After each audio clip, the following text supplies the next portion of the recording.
નગરપાલિકાના ward number 9ના ભાજપના corporator doctor Naresh Dave અચાનક પક્ષમાંથી રાજીનામું આપી દેતા રાજકીય માહોલ ગરમાયો છે। ડોક્ટર દવે પોતાનું રાજીનામું જિલ્લા ભાજપ પ્રમુખ રમેશ સિંધવને સુપ્રત કર્યું। તેમાં જણાવ્યા મુજબ નગરપાલિકાના ચીફ ઓફિસર સાથેનો વિવાદ આ નિર્ણય પાછળનું મુખ્ય કારણ છે। તેઓએ આક્ષેપ કર્યો છે કે ચીફ ઓફિસરે જાહેરમાં તેમના વ્યવસાય અંગે અપમાનજનક ટિપ્પણીઓ કરી હતી। સાથે જ વોર્ડ નંબર 9માં વિકાસલક્ષી કામોમાં ભેદભાવભરી નીતિ અપનાવવામાં આવી રહી હોવાનું પણ ડોક્ટર દવેએ જણાવ્યું છે। આ કારણે તેઓ અને તેમના સમર્થકોમાં સંતોષ ફેલાયો હતો। શાસક પક્ષના જ સક્રિય કોર્પોરેટર દ્વારા વહીવટી અધિકારી સામે ગંભીર આક્ષેપો સાથે રાજીનામું આપવામાં આવતા નગરપાલિકા તંત્રને પક્ષ સંગઠન બંને માટે અસમંજસની સ્થિતિ સર્જાઈ છે। હવે સૌની નજર છે કે જિલ્લા ભાજપ સંગઠન આ મામલે શું પગલાં ભરે છે અને નગરપાલિકા તંત્ર તરફથી શું સ્પષ્ટતા કરવામાં આવે છે। શરૂઆતમાં તો હું તમને જણાવું કે આ ચાલુ સારી ઇલેક્શનમાં હું અપક્ષ ઉમેદવાર તરીકે જીતેલો હતો।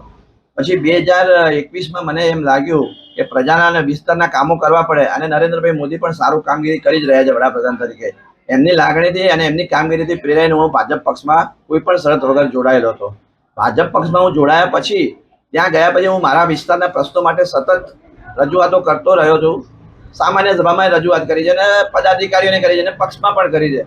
પરંતુ કેટલાક અમારા વિસ્તારના જેવા સાર્વજનિક કામો છે, ધારો કે મોતીસા વિસ્તારમાં પેન યુઝનું જે પ્રશ્ન છે, પછી અમારા દેવી પૂજક સમાજના અડકભાઈ માતાના મંદિરના 2 રોડોનું કામ છે, પછી માખણીયા જે ખેડૂતોના તળાવ ફાટી જાય છે એમાં પાણી ભરાઈ જાય છે એના વિશે કોઈ નગરપાલિકાએ આયોજન નથી કર્યું। આવા બધા નાના નાના ઘણા વિસ્તારના પ્રશ્નો છે, પરંતુ કોઈ કામમાં એ લોકો અમારી જોડે ભેદભાવભરી નીતિ રાખતા હતા। અમે છેલ્લા 30 વર્ષથી ચૂંટાઈએ છીએ પણ છતાંય અમારી અવગણના થતી એવું અમને સતત લાગી રહ્યું।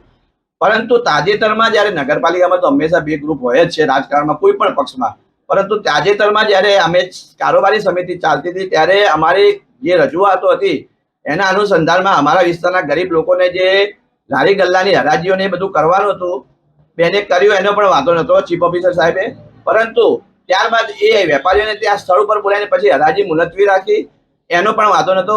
પણ પછી એ જ અમારા વેપારીઓ અને એ જ અમારા વોર્ડના પ્રજાજનો આગળ ચીફ ઓફિસર સાહેબ જ્યારે અમારા વ્યવસાય વિશે ગમે તેમ બોલે અને પર્સનલી અમને ધંધાકીય ટાર્ગેટ કરે એટલે અમે ખૂબ દુઃખી હૃદયે અમારા જિલ્લા પ્રમુખ રમેશભાઈ સિંધવને જાણ પણ કરી અને મેં કીધું એટલે મારે કે સાહેબ તમે રાજીનામું ના આપશો, અમે એમને જાણ કરી છે।